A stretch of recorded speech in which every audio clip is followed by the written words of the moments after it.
दारू मुद्दे कांग्रेसचा सरकार पर प्रहार। अमित चावड़ा और गेरीबेन ठाकुरना प्रहार। दारू मुद्दे जन आंदोलन करवानी चीमकी। दारूबंधीना नामे हप्तारा चाले छे तेवा आक्षेप कराया छे। कांग्रेस जन आंदोलन करी बुटलेगरोने खुल्ला पाडे।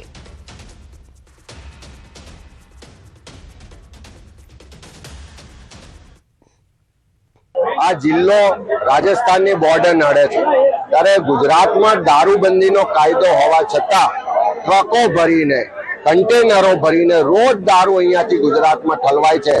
एने केम रोकवामां नथी आवतुं? कोण एना हप्ता ले छे? समग्र जिल्लाना અને રાજ્યની અંદર દેશી દારૂના બુટલેગરો કેટલા છે, ઇંગ્લિશ દારૂના બુટલેગરો કેટલા છે, ડ્રગ્સ વેચવાવાળા કેટલા છે, આ બધાનું સર્વે કરાવો। कांग्रेस पार्टीना कार्यकरो एनी यादी बनावे અને यादी बनावीने मोबाइल नंबर साथे देशना गृहमंत्रीने અને રાજ્યના ગૃહમંત્રીને એની કોપી આપો અને ધારાસભ્યોને બધા એક ડેલિગેશન જઈ અને એમને મુખ્યમંત્રીને મળો કે તમારા રાજ્યની અંદર આટલા દેશી દારૂના અડ્ડા છે, આટલા ઇંગ્લિશના અડ્ડા છે, આ તમે બંધ કરાવો અને બંધ નહીં કરાવો તો કોંગ્રેસ પાર્ટી એ જનતા રેડ પાડીને આ યુવાનોને બરબાદી બચાવવા માટેનું કામ કરશે। सांसद मनसुख वसावाना प्रहार। सांसद मनसुख वसावाना पोलीस पर प्रहार। बुटलेगर भाजप सभ्यने पकड़वा बदल निवेदन आप्युं छे। भरूच नर्मदा पोलीस नाना ज बुटलेगरने पकड़े छे। दिनेश वसावा 15 वर्ष पहला 3 करोड़ना दारू साथे पकड़ायो हतो। दिनेश वसावा मोटो बुटलेगर छे। पोतानो धंधो बचाववा माटे भाजपमां આવ્યો છે। ગેરકાયદેસર ધંધો કરતા લોકોના નામ આપ્યા છે। પોલીસ મોટા લોકો સામે નથી કરતી કાર્યવાહી। રેતી અને દારૂના અડ્ડા ચલાવવા માટે ભાજપમાં આવ્યાનો આક્ષેપ છે। આવા લોકોને પાર્ટીમાંથી કાઢી મૂકવા જોઈએ। મહારાષ્ટ્ર અને એમપીમાંથી દારૂ ગુજરાતમાં આવે છે તેવું નિવેદન આપ્યું છે। સાંસદે નર્મદા જિલ્લા ભાજપ નેતા નીલ રાવ પર પણ આક્ષેપ કર્યા। નીલ રાવને કહ્યું હતું કે બુટલેગરની દીકરીને જિલ્લા પંચાયત ટિકિટ ન આપવી જોઈએ। આજે દિનેશ વસાવાની દીકરી રશ્મિતા વસાવાની ટિકિટ આપી આવા 2 નંબરના ધંધા કરવા અનેક બુટલેગરો ભાજપમાં આવતા હોવાનો આક્ષેપ છે। ભાજપ સંગઠનને સાંસદની માંગ આવા બુટલેગરોને ભાજપમાંથી કાઢી મૂકવા માંગ કરાઈ છે। ભૂતકાળની જેમ આવા જે બધા દારૂ કે બીજા ઘણા બધા ગુના પકડાય છે, મોટા મોટા રેકેટો પકડાય છે, એના પર પડદો પડી જાય છે તો પડદો ના પડવો જોઈએ। દમણથી દારૂ આવતો તો દિનેશને વોન્ટેડ જાહેર કર્યો છે તો એને તાત્કાલિક પકડવો જોઈએ। અને એ ઉપરાંત બીજા પણ ઘણા આવા મોટા મોટા બુટલેગરો જે છે એ પણ પકડાવા જોઈએ। અમે ખૂબ પ્રેશર કરીએ છીએ તો કોને પકડે? મોટા બુટલેગરોને પોલીસ પકડતી નથી, નાના નાના ટાબરિયાઓને પકડે, નાનો નાનો ધંધો કરનારે પકડે છે ખાલી દેખાડવા પૂરતો। ખરેખર આવા મોટા બુટલેગરોને પકડવા જોઈએ અને જ્યાંથી દારૂ આવતો હોય ત્યાંથી એ મેન માલિક કોણ છે એને પકડવો જોઈએ। આજે રીતના દિનેશ ચિત્રોલને પકડાયો અને વોન્ટેડ જાહેર કર્યો છે એ રીતના બીજા ઘણા બધા મોટા મોટા બુટલેગરોને પણ જાહેર કરવા જોઈએ। તો આજે મારે ભરૂચની પોલીસને મારે આગ્રહ છે કે એને કોઈ પણ પ્રકારના ઉપર પડદો ના પાડવો જોઈએ। અને બીજા ભરૂચ જિલ્લાની અંદર ઉમરલા છે, રાજપાડી છે કે ઝઘડિયા વિસ્તારની અંદર ઘણી બધી જગ્યાએ ભરૂચ શહેરમાં પણ આવા મોટા મોટા બુટલેગરો જે છે એ કરજણ સિનોરમાં પણ જે મોટા મોટા બુટલેગરો છે એ બધાનો દારૂ પકડાવવો જોઈએ। મેં લિસ્ટ આપ્યું છે આ બધા બુટલેગરોના કે આ મોટા મોટા બુટલેગરો છે। નર્મદાના જ એસપીને લિસ્ટ આપ્યું છે। તો ભલે ભાજપમાં હોય પણ ભાજપની અંદર આવા ઘણા બધા લોકો છે કે કોંગ્રેસમાં હતા તે લોકો આજે આવા ધંધા કે રેત માફિયા પણ ઘણા એવા જે છે કે રેતી સાથે જોડાયેલા મોટા મોટા કૌભાંડો ને દબાવવા માટે ભાજપમાં આવી ગયા છે। દારૂના અડ્ડા ચલાવનારા આજે ભાજપમાં આવી ગયા છે। છતાં પણ ગુજરાતના માનનીય મુખ્યમંત્રી ભૂપેન્દ્રભાઈ પટેલ સાહેબ અને નાયબ મુખ્યમંત્રી હર્ષભાઈ સંઘવી આવા લોકોને સખ્તાઈથી કામો લે છે, કડક રીતના એમની હાથે કાર્યવાહી કરી રહ્યા। અને જે પણ હોય ભાજપનો હોય કે કોઈ બી હોય, ભાજપનો હોય કે કોઈ પણ હોય, એમની સામે કડક હાથે કાર્યવાહી। સમાચારમાં આગળ વધીએ। હજુ 7 દિવસ રાજ્યમાં ભારે વરસાદની શક્યતા ઓછી છે। હવામાન વિભાગે હળવાથી મધ્યમ વરસાદની સંભાવના વ્યક્ત કરી। 22 ઓગસ્ટ સુધી રાજ્યમાં છૂટો છવાયો વરસાદ રહી શકે। 6 જિલ્લામાં વરસાદનું યલો એલર્ટ છે। છોટાઉદેપુર, વલસાડ, ડાંગ, દમણ, તાપી, નવસારીમાં યલો એલર્ટ। મહીસાગર, અરવલ્લી, દાહોદ, પંચમહાલ, વડોદરા, નર્મદામાં ગાજવીજ સાથે હળવાથી મધ્યમ વરસાદની આગાહી। અમદાવાદમાં વાદળછાયા વાતાવરણ સાથે છૂટાછવાયા વરસાદની આગાહી છે.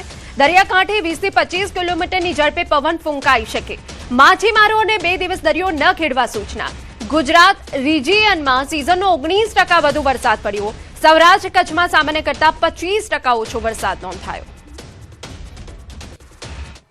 अगले 7 दिन यानी कि आज 16 से और 22 तारीख तक लगभग कुछ एक स्थानों से लेकर कई स्थानों पर हल्की से मध्यम बारिश गुजरात रीजन में और सौराष्ट्र कच्छ में हो सकती है. आज हमने येलो अलर्ट के साथ हैवी रेन की भी संभावना व्यक्त की है. तो हमारा जो हैवी रेन है वो जो साउथ गुजरात रीजन है जिसमें छोटा उदयपुर है, नर्मदा है, साथ में तापी है, सूरत, डांग, नवसारी, वलसाड, दादर नगर हवेली और दमन. 19% अभी ज़्यादा बारिश हुई है हमारे. વરસાદને લઈ અંબાલાલ પટેલની પણ આગાહી. આવતીકાલથી 3 દિવસ વરસાદી ઝાપટા પડશે. દક્ષિણ ગુજરાતમાં વધુ પ્રમાણમાં ઝાપટા પડી શકે. 15 થી 20 કિલોમીટરની ઝડપે પવન ફૂંકાવાની શક્યતા. 20 થી 22 ઓગસ્ટમાં દેશના પશ્ચિમ ઘાટમાં વરસાદ પડી શકે. ઓગસ્ટના અંતમાં બંગાળના ઉપસાગરમાં મજબૂત સિસ્ટમ બનશે. મહારાષ્ટ્ર તેમજ દક્ષિણ ગુજરાતના ભાગોમાં વરસાદ સંભવ છે. 23 થી 28 ઓગસ્ટ વચ્ચે વરસાદનું જોર વધશે. અંબાલાલ કહ્યું છે. એ સાથે ઘણા ભાગોમાં ભારેથી અતિભારે વરસાદની શક્યતા છે. 6 થી 10 સપ્ટેમ્બરમાં ઉત્તર અને મધ્ય ગુજરાતમાં સારો વરસાદ સંભવ છે. 13 સપ્ટેમ્બરથી ગરમીનું પ્રમાણ વધવાની શક્યતા છે. એ સિવાય 19 સપ્ટેમ્બરથી દરિયામાં હલચલ વધશે. હાલ મઘા નક્ષત્રનો વરસાદ કૃષિ માટે સારો ગણાશે.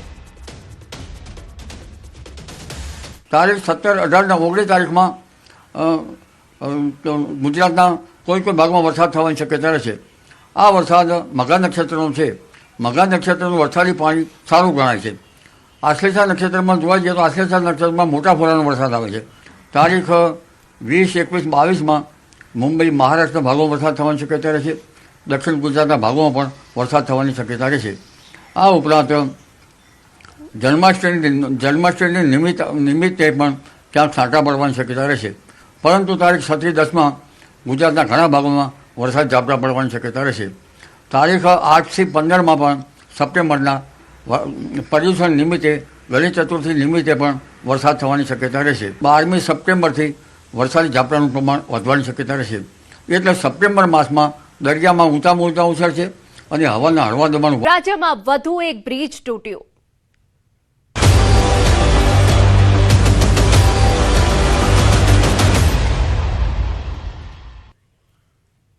ખેડા જિલ્લામાં વધુ એક બ્રિજ તૂટી પડ્યો. ઠાસરામાં આવેલો બ્રિજ ધરાશાયી થયો. ચિટલાવથી સરદારપુરાને જોડતો બ્રિજ તૂટી પડ્યો છે. બ્રિજની નીચે પિલ્લરનું ધોવાણ થયું. ગંભીરા બ્રિજની દુર્ઘટના બાદ બીજો બ્રિજ ધરાશાયી થયો છે.